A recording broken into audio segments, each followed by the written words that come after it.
السلام علیکم ورحمۃ اللہ وبرکاتہ۔ ان الحمد للہ نحمده ونستعینه ونستغفره ونؤمن به ونتوکل علیہ ونعوذ باللہ من شرور انفسنا ومن سیئات اعمالنا من يهده اللہ فلا مضل له ومن يضلل فلا هادی له وأشهد أن لا إله إلا الله وحده لا شريك له وأشهد أن محمدا عبده ورسوله أما بعد فإن خير الحديث كتاب الله وخير الهدي هدي محمد صلى الله عليه وسلم وشر الأمور محدثاتها وكل محدثة بدعة وكل بدعة ضلالة وكل ضلالة في النار۔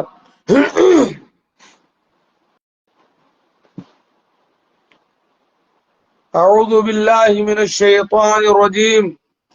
یا ایہا الذین آمنوا اتقوا اللہ حق تقاتہ ولا تموتن الا وانتم مسلمون۔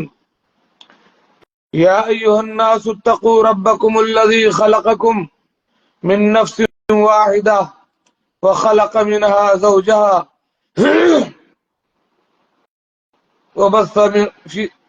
وخلق منها زوجها وقال الله تعالى يا أيها الذين آمنوا اتقوا الله وقولوا قولا سديدا يصلح لكم أعمالكم ويغفر لكم ذنوبكم ومن يطع الله ورسوله فقد فاز فوزا عظيما۔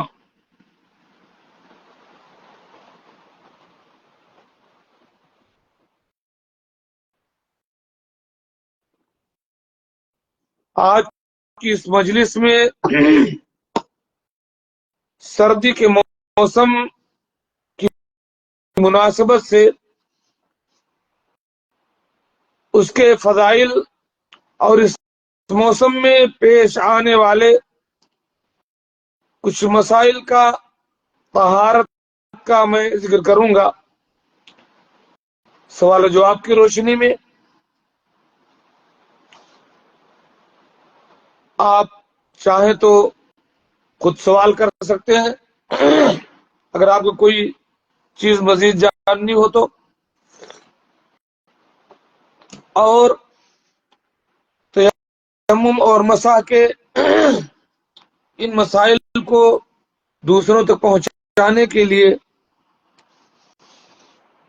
بھی ہمارا تعاون فرمائیں۔ اللہ تبارک و تعالی آپ کا حامی و ناصر ہو۔ میرے بھائی اور دوستو، یہ جو سردی کا موسم شروع ہو چکا ہے، یہ موسم بڑا ہی قیمتی ہے، دنیاوی اعتبار سے بھی اور دین کے اعتبار سے بھی۔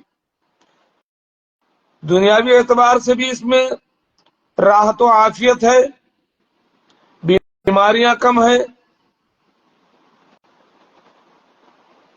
بہت زیادہ گرمی اور مچھر اور ان چیزوں سے آپ کو نجات مل جاتی ہے، لمبی رات ہوتی ہے، مزے کی نیند سوتے ہیں۔ تو جہاں دنیاوی طور پر اس موسم کا بہت بڑا فائدہ ہے، وہیں دینی فائدہ بھی اس موسم کا بہت بڑا یہ ہے۔ دن چھوٹا ہونے، راتیں بڑی ہونے اور دن ٹھنڈا ہونے کی وجہ سے آپ اپنی آخرت بھی سنوار سکتے ہیں۔ سردی کا موسم میں دن چھوٹا ہوتا ہے، گرمی نہیں ہوتی، آپ کثرت سے نفلی روزے رکھ سکتے ہیں، کوئی مشقت نہیں اس میں، بہت زیادہ نہیں تو آپ سوموار اور خمیس، سوموار اور جمعرات کے روزے رکھ سکتے ہیں۔ ایام 20 یعنی مہینے کے 13، 14، 15 عربی کی تاریخ میں روزہ رکھ سکتے ہیں، اور اس سے زیادہ چاہیں تو ایک دن چھوڑ کر ایک دن روزہ رکھ سکتے ہیں، جب موقع ملے روزہ رکھ سکتے ہیں آپ۔ تو سردیوں کے موسم کے دن کا سب سے بڑا فائدہ یہ ہے کہ زیادہ سے زیادہ آپ نفلی روزے رکھ سکتے ہیں۔ اور نفلی روزوں کے بارے میں اللہ کے نبی صلی اللہ علیہ وسلم کی صحیح حدیث ہے، آپ نے فرمایا من صام یوما ابتغاء وجہ اللہ بعد اللہ النار عن وجہ 70 خریفہ، جو کوئی اللہ کی رضا کی خاطر ایک دن کا بھی روزہ رکھ لے نفلی، تو اللہ تبارک و تعالی اس کے چہرے کو جہنم کی آگ سے اتنا دور کر دیتے ہیں جتنا کوئی 70 سال کے وقت میں جا کر پہنچے گا جتنے دور۔ تو سردی کے موسم کے دنوں کا سب سے بڑا فائدہ یہ ہے کہ آپ کثرت سے نفلی روزے رکھ کر کے اپنے آپ کو جہنم کی آگ سے بچا سکتے ہیں۔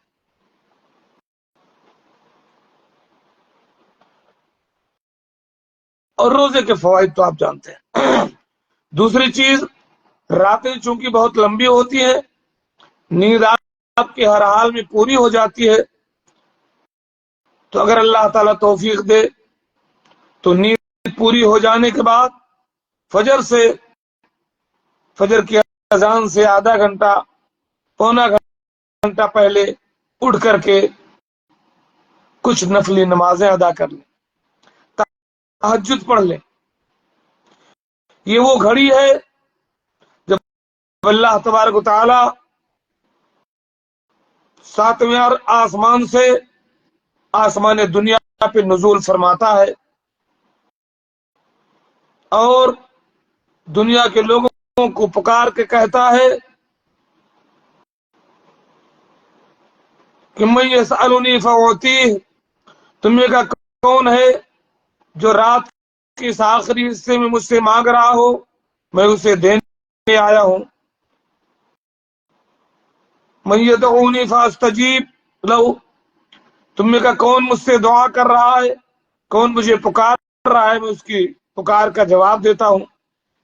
من یستغفرنی فاغفر لہ، تم میں کا کون ہے جو اپنے گناہوں سے توبہ کرنے کے لیے اٹھائے، میں اسے گناہ بخش دوں۔ تو سردی کی یہ راتیں اگر آپ چاہیں تو اس انداز سے اپنے آخرت کو سنوار سکتے ہیں، زیادہ نہ صحیح تو 2 رکعات ہی آپ پڑھ سکتے ہیں اور اللہ رب العالمین کی اس پکار کا جواب دے سکتے ہیں۔ یہ صالحین کی صفت ہے، انبیاء کی صفت ہے، جنتیوں کی صفت ہے، رات کی نمازیں پڑھنا۔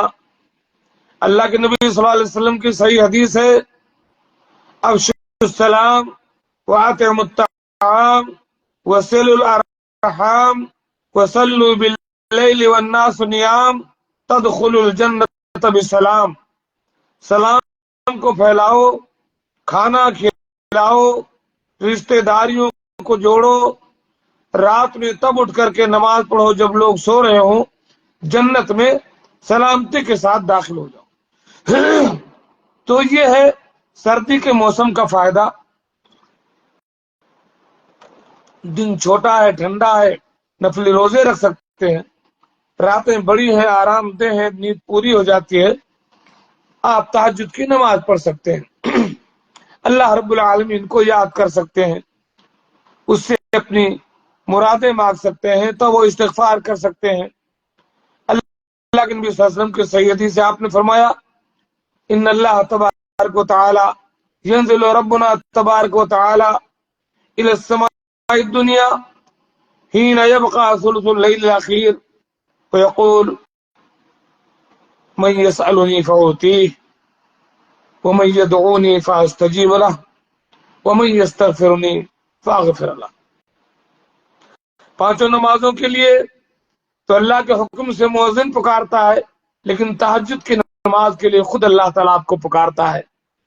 آپ اٹھ جائیے اور کہیے اللہ تو جو آسمانی دنیا پہ آیا ہے میرے لیے، میرے مولا میں بھی اٹھتا ہوں، تو مجھے پکار رہا ہے، میں اٹھ گیا، اللہ مجھے یہ چاہیے، مجھے یہ چاہیے، میری یہ مشکل ہے، میری وہ مشکل ہے، اپنے من میں ڈوب کر پا جا سراغ زندگی، اپنے من میں ڈوب کر پا جا سراغ زندگی، تو اگر میرا نہیں بنتا نہ بن، اپنا تو بن۔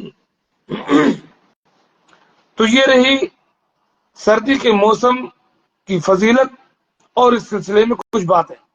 اب ہم آتے ہیں سردی کے موسم میں سب سے بڑی ضرورت جو ہے وہ موزے پر مسح کی بات ہے۔ موزے پر مسح کے مسائل کا میں آج آپ کے سامنے ذکر کرتا ہوں۔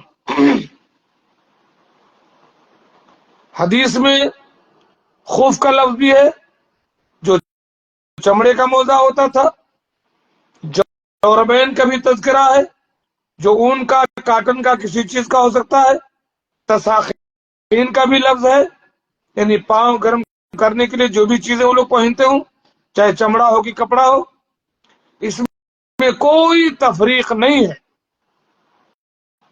آپ خوب پر بھی مسح کر سکتے ہیں، جورب پر بھی مسح کر سکتے ہیں، جس سے شراب یا موزہ کہا جا سکتا ہے۔ اس سلسلے میں تفریق کرنا یہ درست نہیں ہے۔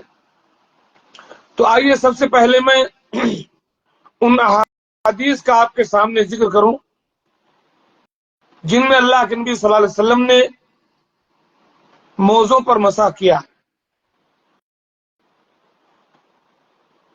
سب سے پہلی حدیث بخاری اور مسلم کی ہے، حضرت جریر بن عبداللہ البجلی سے مروی ہے، انہوں نے کہا کہ میں نے رسول اللہ صلی اللہ علیہ وسلم کو دیکھا، آپ نے پیشاب کیا، پھر وضو کیا اور پھر اپنے موزوں پر مسح کیا۔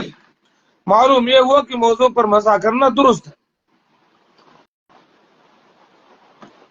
بہت سارے بھائی ایسے ہیں جو آج تک جنہوں نے موزے پر مسح نہیں کیا، وہ جانتے ہی نہیں کہ اس موزے پر مسح جائز ہے۔ تو احادیث رسول آپ سماعت کریں، دین کو مشکل نہ بنائیں، الدین یسر، ہمارا دین آسان ہے۔ بخاری اور مسلم کی ایک دوسری روایت ہے، حضرت مغیرہ ابن شعبہ بیان کرتے ہیں کہ میں رسول اللہ صلی اللہ علیہ وسلم کے ساتھ سفر میں تھا، جب آپ وضو کرنے لگے فَأَهْوَيْتُ لِأَنْزَعَ خُفَّيْهِ، میں جھکا تاکہ آپ کے موزوں کو نکالوں اور آپ اپنا پیر دھوئیں۔ آپ نے فرمایا دعهما فإني أدخلتهما طاهرتين، مغیرہ انہیں نہیں نکالو، چھوڑو، میں نے انہیں طہارت کی حالت میں باوضو ہو کر کے پہنا ہے، اس لیے انہیں نکالنے کی ضرورت نہیں ہے۔ فمسح علی الخفین، پھر آپ نے اپنے خف پر مسح کیا۔ ہمارے ساتھی ہر وقت موزہ نکالتے ہیں، پانچوں ٹائم پیر دھلتے ہیں اور انتہائی مشقت اٹھاتے ہیں۔ ان کو معلوم ہونا چاہیے کہ ہمارا دین آسان ہے، آپ اس پر مسح کر سکتے ہیں۔ صحیح مسلم کی ایک تیسری روایت ہے، حضرت شریح ابن حانی کہتے ہیں کہ میں حضرت عائشہ کے پاس موزے پر مسح کے بارے میں پوچھنے کے لیے حاضر ہوا تو کہنے لگی کہ حضرت علی بن ابی طالب کے پاس جاؤ اور ان سے پوچھو، وہ رسول اللہ صلی اللہ علیہ وسلم کے ساتھ زیادہ سفر کرتے ہیں۔ تو ہم نے ان سے جا کر کے پوچھا موزے پر مسح کے بارے میں۔ حضرت علی نے کہا کہ نبی کریم صلی اللہ علیہ وسلم نے مقیم کے لیے، یعنی جو آدمی سفر پر نہیں اپنے گھر پہ ہے، اس کے لیے 1 دن اور 1 رات، اور مسافر کے لیے 3 دن اور 3 راتیں مقرر فرمائی ہیں۔ یعنی جو آدمی گھر پہ ہے وہ 1 دن 1 رات مسح کر سکتا ہے 24 گھنٹے، اور جو آدمی سفر پر ہے وہ 24 دن 72 گھنٹے مسح کر سکتا ہے۔ چوتھی حدیث موزے پر مسح کے بارے میں، جو ترمذی اور ابن ماجہ کی ہے، دیکھنے والے ہمارے اخوان اس کو شیئر کر دیں تاکہ زیادہ سے زیادہ لوگوں تک ہماری یہ دینی معلومات اور کاوش پہنچے اور لوگ اللہ کے دین کا علم حاصل کر کے اس پر عمل کر سکیں۔ حضرت صفوان بن عسال رضی اللہ تعالی عنہ بیان فرماتے ہیں کہ جب ہم سفر میں ہوتے تھے تو رسول اللہ صلی اللہ علیہ وسلم ہمیں حکم دیتے کہ پاخانہ اور پیشاب اور نیند سے فارغ ہونے کے بعد 3 دن 3 رات تک سفر میں ہم اپنے موزوں کو نہ نکالیں، ہاں جنابت کے وقت نکالیں، جب جنبی ہو جائے غسل کرنا ہو تو موزہ نکالنا پڑے گا۔ تو یہ تقریباً 4 احادیث میں نے ذکر کیا، جس میں سے 3 احادیث، 2 احادیث وہ ہیں جو بخاری اور مسلم میں دونوں میں ہے، ایک حدیث وہ ہے جو صحیح مسلم کی ہے، اور چوتھی حدیث ترمذی اور ابن ماجہ کی ہے جو صحیح۔ کسی کو شک نہیں ہونا چاہیے موزے پر مسح کے بارے میں۔ اب آئیے سوال و جواب کی روشنی میں ان مسائل کو اور کھولتے ہیں، اس گتھی کو اور سلجھانے کی کوشش کرتے ہیں تاکہ بہت بات واضح ہو جائے۔ سوال یہ ہے کہ کیا موزے پر مسح ایسے ہی کر سکتے ہیں یا اس کے لیے کچھ شروط ہے؟ کس وقت، کیسے، کن حالات میں آدمی موزے پر مسح کر سکتا ہے؟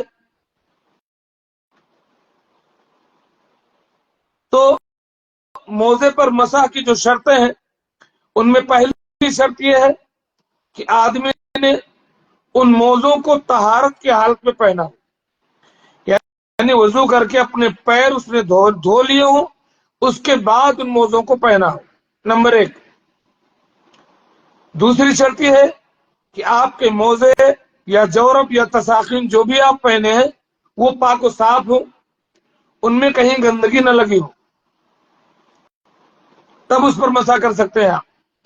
تیسری شرط یہ ہے کہ حدث اصغر سے پاک ہونے کے بعد آپ نے کیا ہو، یعنی آپ پاک ہیں، ایسے ہی غسل سے فارغ ہیں، آپ پاک ہیں، ایسے ہی آپ نے پہن لیا، وضو نہیں کیا تھا تو نہیں، پاک بھلے ہیں غسل سے آپ، لیکن حدث اصغر سے بھی آپ پاک ہونے کے بعد اس کو پہنے، یعنی وضو کرنے کے بعد، دونوں پاؤں دھونے کے بعد آپ نے پہنا ہو، تب اس پر وضو مسح کریں۔ چوتھی شرط یہ ہے کہ مسح کی مدت کا خیال رکھیں، اگر آپ مسافر ہیں تو 3 دن 3 رات کے بعد آپ مسح نہیں کر سکتے، اگر مقیم ہے تو 1 دن 1 رات کے بعد۔ دوسرا سوال ہے کیا بعض فقہا کا یہ شرط لگانا صحیح ہے کہ موزے باریک نہ ہوں یا پھٹے ہوئے نہ ہوں؟ بھئی موزہ اگر باریک ہے، ابھی تھوڑی گرمی لگ رہی ہے، باریک موزہ پہنا ہے یا کہیں سے موزہ پھٹا ہوا ہے، تو بعض فقہا شرط لگاتے ہیں کہ اگر موزہ باریک ہے، پانی اس پر گرانے سے اندر چلا جاتا ہے یا پیدل چلنے سے پھٹ جاتا ہے یا موزہ پھٹا ہوا ہے بس، تو اس پر مسح نہیں ہے۔ تو کیا ان فقہا کی یہ بات صحیح ہے؟ اس کی کوئی دلیل ہے؟ صحیح بات یہ ہے کہ موزہ باریک نہ ہو، پھٹا ہوا نہ ہو، یہ شرط لگانے کی کوئی دلیل نہیں۔ موزہ باریک ہو، موزہ کبھی کبھار کہیں سے پھٹا ہو، جب تک اس کا نام موزہ ہے، جب تک اس کا نام خف ہے، آپ اسے پہن رہے ہیں اور وہ آپ کی ضرورت پوری کرتا ہے، تب تک آپ اس پر مسح کر سکتے ہیں، چاہے وہ باریک ہو یا کہیں سے پھٹا ہو۔ اس لیے کہ سنت رسول صلی اللہ علیہ وسلم سے مطلق طور پر مسح علی الخفین ثابت ہے۔ اللہ کے نبی صلی اللہ علیہ وسلم نے کہیں یہ شرط نہیں لگائی ہے کہ پھٹا ہوا نہ ہو، کہیں یہ شرط نہیں لگائی کہ باریک نہ ہو، آپ نے مطلقاً موزے پر مسح کیا۔ صحابہ مطلقاً جورب پر، تساخین پر، خف پر مسح کرتے تھے۔ جس چیز کو شریعت نے مطلق طور پر جائز کہا اب ہمیں اس میں قید لگانے کی ضرورت نہیں ہے۔ اس بنیاد پر ہر طرح کے موزے پر مسح کرنا جائز ہو، چاہے وہ موزہ باریک ہو، چاہے موٹا ہو، چاہے تھوڑا سا پھٹا ہو یا مکمل نیا ہو، کوئی حرج کی بات نہیں ہے، آپ موزے پر مسح کر سکتے۔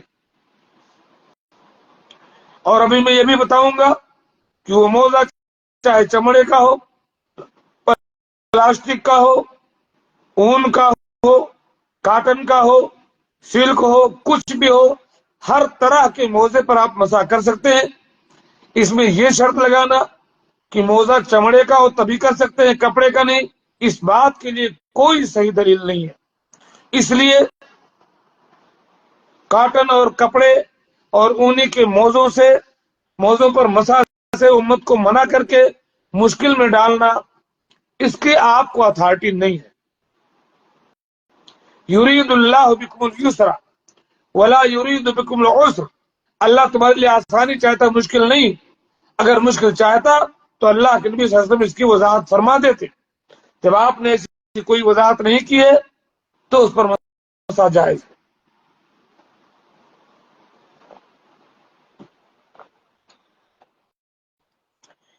ایک سوال یہ ہے کہ کیا موزہ اور جوتا پہنتے وقت ہمیں یہ نیت کر لینی چاہیے کہ اگلی بار ہمیں ان پر مسح کرنا ہے؟ اسی طرح کیا مقیم اور مسافر کے مسح کی نیت کرنی ہوگی کہ بھائی میں مقیم ہوں اس لیے میں ایک دن ایک رات کر رہا ہوں، یا مسافر میں 3 دن 3 رات کر رہا ہوں، یا بھائی یہ موزہ اس لیے پہن رہا ہوں کہ مجھے آگے مسح کرنا ہے، ایسی کوئی نیت کرنی پڑے گی یا کوئی ضرورت نہیں، آدمی پہن لے نکل جائے؟ اس کا جواب یہ ہے کہ یہاں کسی طرح کی کوئی نیت واجب نہیں ہے، اس لیے کہ یہ ایک ایسا عمل ہے، جوتا پہننا، موزہ پہننا، سفر پر نکلنا یا گھر پہ رہنا، جس کے وجود ہی پر حکم معلق ہے۔ آپ نے موزہ پہن لیا، آپ کے لیے جواز فراہم ہے مسح کا۔ آپ گھر پر ہیں، آپ کے لیے جائز، اس میں نیت کرنے کی کوئی ضرورت نہیں ہے، اس لیے نیت کی ضرورت نہیں ہے۔ جس طرح کوئی کپڑا پہنتا ہے تو شرط نہیں کہ وہ نیت کرے کہ یہ کپڑا میں اس لیے پہن رہا ہوں کہ مجھے اس میں نماز پڑھنی ہے، کیونکہ نماز بغیر شرمگاہ چھپائے جائز نہیں ہے۔ تو جب کپڑا پہنتے ہوئے وہ نیت نہیں کرتا تو موزہ پہننے کے لیے بھی نیت کی ضرورت نہیں ہے۔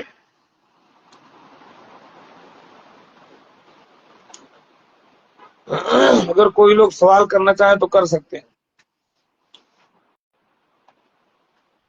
ایک سوال یہ ہے کہ ایک آدمی نے تیمم کر کے طہارت حاصل کی، ظاہر بات ہے تیمم جو ہے وضو کا بھی بدل ہے، آپ کو وضو کی ضرورت تھی، پانی نہیں ملا یا بیمار تھے، آپ نے تیمم کر لیا۔ آپ کو غسل کی ضرورت تھی، پانی نہیں ملا یا کوئی عذر تھا، آپ نے تیمم کر لیا، آپ پاک ہیں۔ تیمم کیا گویا کہ آپ نے غسل کیا، تیمم کیا گویا کہ آپ نے وضو کیا، باوضو۔ اب آپ نے موزہ پہن لیا تیمم کر کے، تو اب آگے جب آپ کو پانی ملا اور آپ نے وضو کیا اگلی نماز کے لیے، تو کیا آپ اس موزے پر مسح کر سکتے ہیں کہ نہیں؟ کیونکہ آپ نے پاکی کی حالت میں پہنا ہے۔ آپ کہہ سکتے ہیں بھائی تیمم تو وضو کا بدل ہے، تو جیسے وضو کر کے ہم نے پہنا موزہ اور مسح کر سکتے ہیں، تو تیمم بھی تو وضو کا بدل ہے، تو اس کے بعد ہم نے پہنا ہے موزہ تو بھی ہم اس پر مسح کر سکتے ہیں۔ تو کیا یہ درست ہے؟ اس کا جواب یہ ہے کہ تیمم کی جو طہارت ہے، تیمم کر کے آپ نے جو طہارت حاصل کی ہے، اس کے بعد پہنے ہوئے موزے پر مسح جائز نہیں ہے، کیونکہ تیمم کا تعلق پیر سے نہیں ہے۔ جب تیمم کا تعلق پیر کی طہارت سے نہیں ہے، اور اللہ کے نبی نے فرمایا فَإِنِّي أَدْخَلْتُهُمَا طَاهِرَتَيْنِ، یہ موزے نہ نکالو کیونکہ ہم نے ان موزوں کو پیر کی طہارت کی حالت میں داخل کیا ہے۔ تو چونکہ تیمم کا تعلق صرف چہرے اور ہاتھ سے ہے، پیر سے نہیں ہے، اس لیے تیمم کے بعد پہنے ہوئے موزے پر وضو ٹوٹنے کی شکل میں مسح کرنا درست نہیں ہے۔ باقاعدہ وضو کر کے آپ نے پیر دھلا ہے، اس کے بعد ہی اس پر مسح درست ہے۔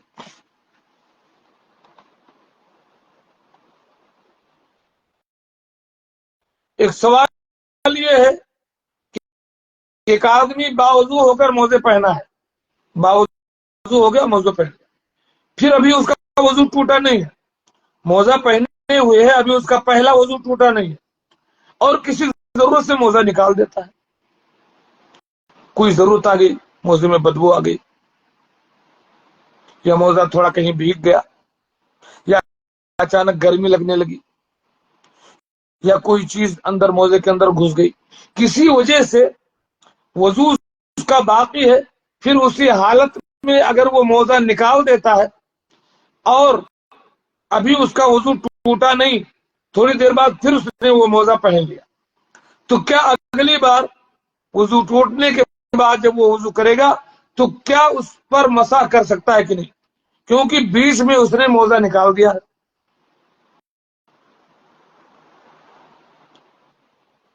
سوال سمجھے؟ ایک آدمی وضو کر کے موزہ پہنا ہے، ابھی اس کا وضو باقی ہے، اسی حالت میں اس نے کسی وجہ سے موزہ نکال دیا، اور وضو ٹوٹنے سے پہلے پہلے ہی اس نے وہ موزہ پھر پہن لیا۔ اب اگلی بار جب وہ وضو کرے گا تو کیا وہ اس موزے پر مسح کر سکتا ہے کہ نہیں؟ کیوں وہ نکال چکا تھا بیچ میں؟ اس کا جواب یہ ہے کہ بلا حرج، اگر انسان باوضو ہو کر موزے پہنا ہے اور ابھی اس کا وضو باقی ہے، اس وضو باقی ہونے کے اندر اس نے موزہ نکالا اور دوبارہ پہنا تو اس پر مسح کر سکتا ہے، کیونکہ طہارت کے حالت میں اس نے پہنا۔ جب اس کا وضو ٹوٹا ہی نہیں تو کبھی بھی پہن سکتا ہے اس کو۔ اگر اس کا یہ پہلا وضو تھا، لیکن اگر وہ اس پر ایک بار مسح کر چکا ہے اور پھر وہ نکالتا ہے تب مسح ٹوٹ جائے گا، دوبارہ اس پر مسح نہیں کر سکتا۔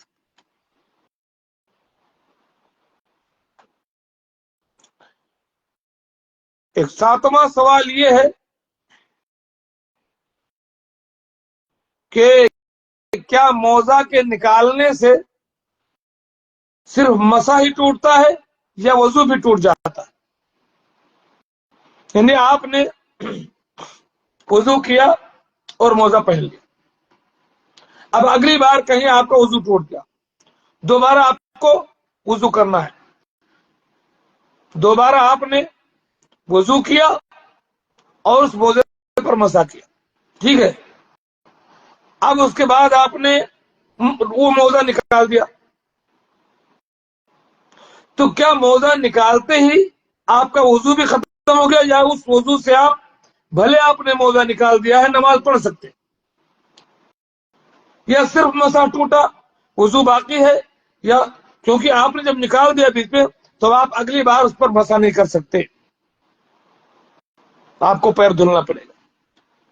تو مسح کرنے کے بعد دوسری بار جو آپ نے موزے کو نکال دیا ہے مسح کر کے، تو آپ کا صرف وضو مطلب صرف مسح ٹوٹا ہے یا وضو بھی ٹوٹ گیا آپ کا؟ جواب اس کا یہ ہے، اگر کوئی سوال کرتا تو اچھا تھا، لیکن لوگ لگتا ہے لوگ حاضر نہیں ہے، کم حاضر ہے۔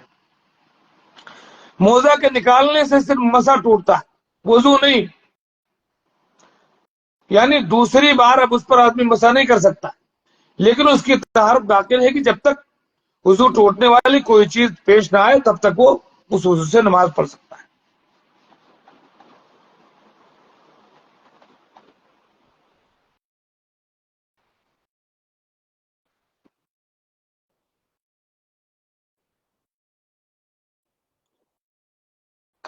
موزے پر مسح کا طریقہ کیا؟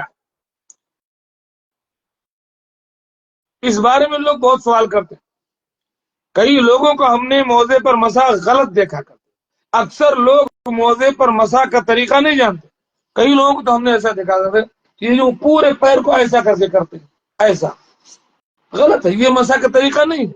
کئی لوگ ایسے نیچے نیچے سے کر لیتے ہیں، غلط ہے، یہ مسح کا طریقہ نہیں ہے۔ موزوں پر مسح کا طریقہ یہ ہے کہ آپ اپنا ہاتھ پیر کی جو انگلی ہے نا اس کے سرے سے پھیرتے ہوئے پنڈلی تک لے آئے، بس۔ موزے پر مسح کا صحیح طریقہ یہ ہے کہ پیر کی انگلی سے پیر کے اوپر سے پھیرتے ہوئے آپ پنڈلی تک لے آئے، اس طریقے سے، یہ یہاں سے پھیرتے ہوئے ایسے ہی یہاں تک لے آئے، ہو گیا۔ دائیں ہاتھ سے داہنے پیر کو اور بائیں ہاتھ سے بائیں پیر کو انگلی سے اور یہاں پنڈلی تک آپ نے کھینچ دیا، یہ ہے صحیح طریقہ مسح کا۔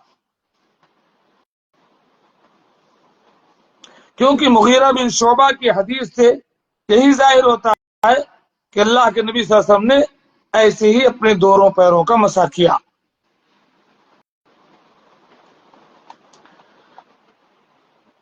اگر کوئی آدمی موزے کے نیچے حصے پر مسح کرتا ہے تو اس کی نماز ہوگی کہ نہیں؟ اگر لا علمی میں کیا ہے تو ہو جائے گی، لیکن اگر جان بوجھ کر کے جہاں مسح کرنا چاہیے وہاں نہیں کیا، دوسری جگہ کیا، تو کیسے نماز ہو؟ غلط طریقہ ہے، اس نے مسح ہی غلط کیا۔ لا علمی میں اللہ معاف کرے گا، جان بوجھ کر نہیں چلے گا۔ کیونکہ حضرت علی رضی اللہ تعالیٰ عنہ کی روایت ہے، انہوں نے فرمایا لو کان الدین بالرأی لکان اسفل الخف اولا بالمسح من اعلاه ولقد رأيت رسول اللہ صلی اللہ علیہ وسلم يمسح على خفيه على ظاهرهما۔ اگر دین میں عقل کا دخل ہوتا، رائے کا دخل ہوتا تو موزہ کے اوپر نہیں نیچے حصے پر مسح کرنے کا حکم ہوتا، لیکن دین میں رائے کا دخل نہیں ہے۔ دین وہ ہے جو اللہ کے قرآن ہے اور نبی پاک صلی اللہ علیہ وسلم کی صحیح سنت ہے اور آپ کا طریقہ ہے، اور میں نے اللہ کے نبی صلی اللہ علیہ وسلم کو موزے کے ظاہری حصے پر مسح کرتے دیکھا، نیچے نہیں۔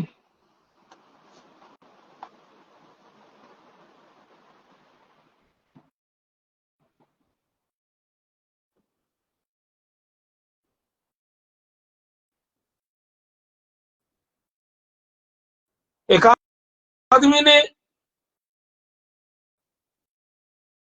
موزے پر مسح کر چکا، ٹھیک ہے، اب وہ کسی وجہ سے پیر کو کھجانے کے لیے تھوڑا سا موزہ کرتا ہے، یا اس کے اندر کوئی کنکر پتھر پھنس گیا، اس کے لیے موزے کو تھوڑا سا کھولتا ہے، تو کیا اس کا مسح ٹوٹ جائے گا؟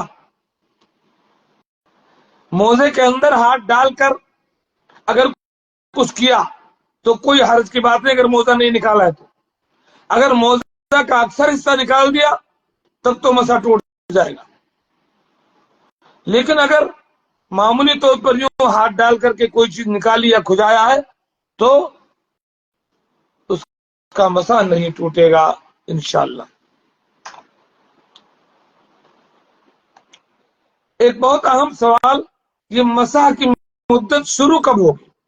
کئی لوگ سمجھتے ہیں کہ 5 نمازیں مسح کی مدت ہیں مقیم کے لیے، اور مسافر کے لیے 15 نماز ہے، ایسا نہیں۔ مسح کی مدت کا شمار کہاں سے ہوگا؟ کب سے آپ جوڑیں گے کہ اب ہم نے مسح شروع کیا، تاکہ آپ 24 گھنٹے تک مسح کریں؟ لوگ یہ سمجھتے ہیں، کئی لوگ یہ سمجھتے ہیں کہ 5 نمازیں، کئی لوگ سمجھتے ہیں کہ ایک رات ایک دن بس، بلکہ اس کے لیے ایک دن اور ایک رات مسح کی مدت ہے۔ اس دوران وہ چاہے 5 نمازیں پڑھے یا اس سے زیادہ، مسح کی مدت کی ابتدا وہاں سے شروع ہوگی جہاں سے اس کا وضو ٹوٹ چکا ہے اور اس نے مسح شروع کیا۔ اب وہاں سے مقیم آدمی ایک دن ایک رات مسح کرے گا۔ جب سے آپ نے موزہ پہنا ہے وہاں سے گنتی نہیں ہے مسح کی، جہاں سے آپ نے اس پر مسح شروع کیا ہے وہاں سے مسح کی مدت گنی جائے گی۔ مقیم کے لیے 1 رات 1 دن اور مسافر کے لیے 3 دن۔ مثال کے طور پر آپ نے عصر کی نماز میں وضو کیا اور موزہ موزہ پہن لیا. ٹھیک ہے جی. سوموار کے دن آپ نے عصر کی نماز میں، چھوٹے دن ہوتے ہیں، آدمی پخانہ پیشاب سے فارغ ہے، کوئی پیٹ میں گھرانی بھی نہیں ہے، تو آدمی نے سوموار کے دن عصر کی نماز میں وضو کیا، وضو کرنے کے بعد موزہ پہن لیا. ٹھیک ہے جی. مسافر کو، مقیم کو کتنا مسا کرنا ہے؟ ایک دن ایک رات، 24 گھنٹہ. اب وہ عصر کی نماز میں وضو کر کے پہنا ہے. ٹھیک ہے. اب اس پر اس کا وضو مغرب میں بھی نہیں ٹوٹا اور عشاء میں بھی نہیں ٹوٹا. اس کا وضو باقی ہے. اس نے مغرب میں بھی مسا نہیں کیا اور عشاء میں بھی مسا نہیں کیا. اور کئی بار ہم عصر کی وضو سے عشاء پڑھتے ہیں چھوٹے دنوں میں، کوئی حرج کی بات نہیں. کوئی تعجب نہ کرے کہ ایسا کیسے ہو سکتا ہے. ہم یہی آفس میں عصر بعد بیٹھتے ہیں اور عشاء تک کوئی وضو نہیں. تو عصر کی نماز میں اس نے وضو کر کے موزہ پہنا، مغرب میں بھی اسے وضو کی ضرورت نہیں پڑی اور عشاء میں بھی ضرورت. اب اس کو کب ضرورت پڑی وضو کی؟ فجر میں بھی وہ موزہ پہن کر سو گیا، ٹھنڈ تھی. اب فجر میں چونکہ وہ سو گیا تھا، ہوا بھی خارج ہوگی، نیند سے بھی ناقض وضو ہے. اب فجر کی وضو میں اس نے موزے پر مسا کیا. اب یہ مقیم ہے تو کب تک مسا کرے گا وہ؟ اب یہاں فجر سے اس کا شمار ہوگا، فجر سے لے کر کے فجر تک. یہ عصر سے لے کر کے فجر تک اس کا شمار نہیں ہوگا کیونکہ وہاں اس نے مسا ہی نہیں کیا ہے.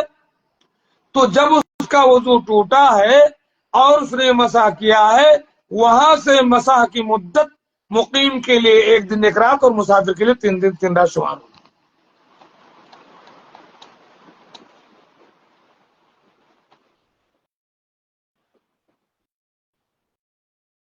اچھا جی، اب ہم اس پر آتے ہیں تھوڑا سا کہ یہ جو بعض لوگ کپڑے اور کاٹن اور اونی کے موزے پر مسا کرنے سے منع کرتے ہیں، اس کی کیا حقیقت ہے؟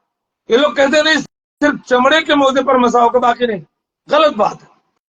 علامہ ابن باز رحمۃ اللہ علیہ سے سوال کیا گیا کہ کیا ہم جورب پر مسا کر سکتے ہیں؟ جورب پر، شراب پر، جو کہ کپڑے وغیرہ کا ہوتا ہے. علامہ ابن باز رحمۃ اللہ علیہ نے جواب دیا، نعم کر سکتے ہیں. یمسح علی الشراب من القطن او الصوف کما یمسح علی الخفین من الجلد. مسح کیا جائے گا موزے پر، چاہے وہ کاٹن کا ہو چاہے اونی کا ہو، جیسے کہ مسح کیا جاتا ہے خفین پر جو کہ چمڑے کا ہوتا ہے. علامہ ابن باز رحمۃ اللہ علیہ کہتے ہیں وکان جماعت من الصحابہ یمسحون علی الجورب. ابن باز کہتے ہیں صحابہ کی ایک بڑی جماعت جورب پر مسح کرتی تھی، کپڑے کے اس پر، موزے پر. بل جاء عنہ فی الحدیث الصحیح، بلکہ اللہ کے نبی صلی اللہ علیہ وسلم سے صحیح حدیث میں وارد ہے انہ مسح علی الجوربین والنعلین، کہ اللہ کے نبی صلی اللہ علیہ وسلم نے پائتابے پر بھی مسح کیا ہے اور خف پر بھی مسح کیا.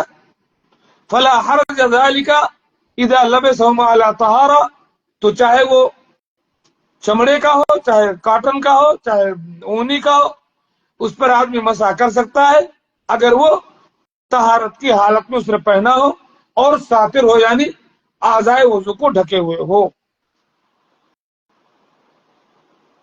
اور اب در السنیہ میں فقہی حوالے سے لکھا ہوا ہے کہ یجوز المسح علی الجوربین فی الجملہ، جورب پر مسح کرنا جائز ہے، کپڑے کا ہو کاٹن کا ہو کسی بھی چیز کا ہو. وہ مذہب الشافعیہ والحنابلہ والظاہریہ، یہی مذہب شافعی کا ہے، حنابلہ کا ہے، ظاہریہ کا ہے. وبہ قال ابو یوسف، اور امام ابو حنیفہ کے شاگرد ابو یوسف بھی یہی بات کہتے ہیں کہ پائتابے پر موزے پر مسح کر سکتے ہیں. وہ محمد بن حسن بھی یہی کہتے ہیں.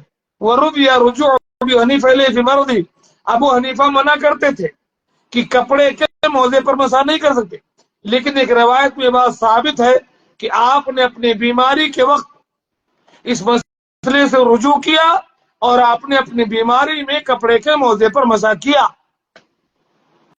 وبہ قال بعض السلف، اور اس کے بعد بھی بعض سلف نے یہی بات کہی ہے کہ اونی کاٹن جس تمام طرح کے جورب پر مسح کر سکتے ہیں، اور اسی کو اختیار کیا علامہ ابن باز نے اسی کو اختیار کیا علامہ ابن عثیمین نے، اور ابن حزم اور ابن قدامہ نے اس پر صحابہ کا اجماع نقل کیا کہ کوئی فرق کی بات نہیں۔ اچھا جی، پگڑی جو ہوتی ہے نا، پگڑی باندھتے تھے اللہ کے نبی صلی اللہ علیہ وسلم، اسے کھولنے میں پریشانی، آج تو بالکل سیٹنگ پگڑی آتی ہے، ہٹا دو، لیکن وہ پگڑی تھوڑی مشکل سے باندھی جاتی تھی۔ تو پگڑی پر مسح کا حکم، سر کے بجائے آدمی پگڑی پر مسح کر لے، کیا درست ہے؟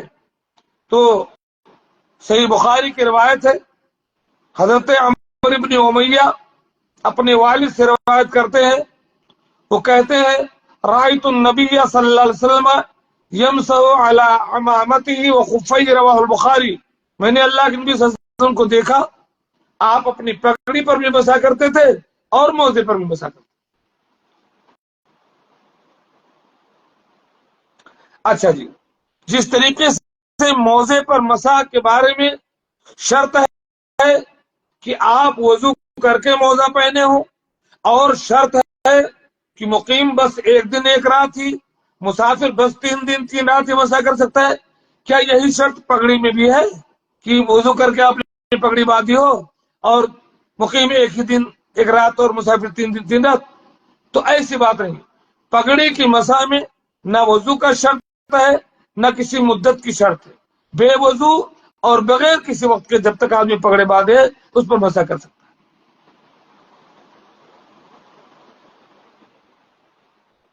اچھا، موزہ ہے، موزہ اور جراب ہے، اور پگڑی ہے، اور ایک ہے پٹی، چاہے وہ پلاسٹر ہو یا پٹی زخم پر جو ہم باندھتے ہیں، اس پر مسح کیسے کریں گے؟ تو موزہ موزہ اور جراب جو ہے اس کے ظاہری حصے پر مسح کریں گے، اور پگڑی کے اکثر حصے پر مسح کریں گے، لیکن جو پٹی ہوگی اس کے پورے پر مسح کریں گے، لمبی ہے تو لمبا، گول میں ہے تو گول، پورے پر ہاتھ پھرائیں گے۔ اور پٹی پر بھی مسح کرنے کے بارے میں کوئی شرط نہیں ہے، نہ وضو کی شرط ہے نہ کوئی مدت کی شرط ہے، بے وضو آپ کو پٹی بدھی، سال بھر آپ کو پٹی بدھی ہے، سال بھر آپ اس پر مسح کر سکتے ہیں، کوئی حرج کی بات نہیں۔ تو یہ تو مسح کے مسائل تھے۔ اب تھوڑا سا ہم سخت ٹھنڈی میں آدمی کو پانی ٹھنڈا لگتا ہے، وضو کرنے کو دل نہیں کہتا ہے، سخت ٹھنڈک سے آدمی پریشان رہتا ہے، تو اس حال میں آدمی کیا کرے؟ کیا وہ تیمم کر سکتا ہے؟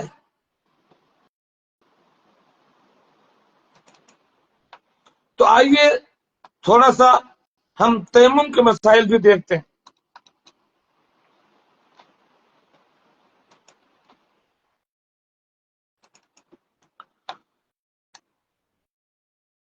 اللہ کے نبی صلی اللہ علیہ وسلم کی صحیح حدیث ہے، آپ نے فرمایا مجھے 5 چیزیں ایسی دی گئیں جو مجھ سے پہلے کسی نبی کو نہیں ملی۔ ایک ماہ کی مسافت پر موجود دشمن پر میرا رعب طاری کر دیا گیا، میرے لیے زمین مسجد بنا دی گئی، اور زمین کو میرے لیے طہارت کا ذریعہ بنایا گیا۔ میری امت کے کسی فرد پر جہاں کہیں بھی نماز کا وقت آ جائے وہ نماز پڑھ سکتا ہے۔ میرے خیال سے وقت زیادہ ہو گیا ہے، ہم تیمم کی بحث کو کسی اور مجلس میں بیان کریں گے، آج کے لیے اتنا کافی۔ ٹھنڈیوں کا موسم ہے، کوشش کریں دن میں کچھ نفلی روزے رکھ لیا کریں، اور رات میں اٹھ کر کے 2 رکعات ہی صحیح نمازیں پڑھ لیا کریں، اور جب آپ موزے پہنے ہوں تو چاہے موزے آپ کے اونی کے، کاٹن کے، چمڑے کے، جیسے بھی ہوں، آپ ان پر مسح کر سکتے ہیں۔ مسافر 3 دن 3 رات، مقیم 1 دن 1 رات، مسح کا طریقہ سنت رسول صلی اللہ علیہ وسلم کی روشنی میں نے بتا دیا کہ اوپری حصے پر مسح کیا جائے گا۔ اللہ تعالیٰ سے میں دعا کرتا ہوں کہ اللہ تعالیٰ ہمیں اپنی زندگی کو قرآن و سنت کے مطابق صحابہ کرام کے فہم اور منہج کے مطابق گزارنے کی توفیق دے. اهدنا الصراط المستقیم صراط الذین انعمت علیہم غیر المغضوب علیہم ولا الضالین. آمین.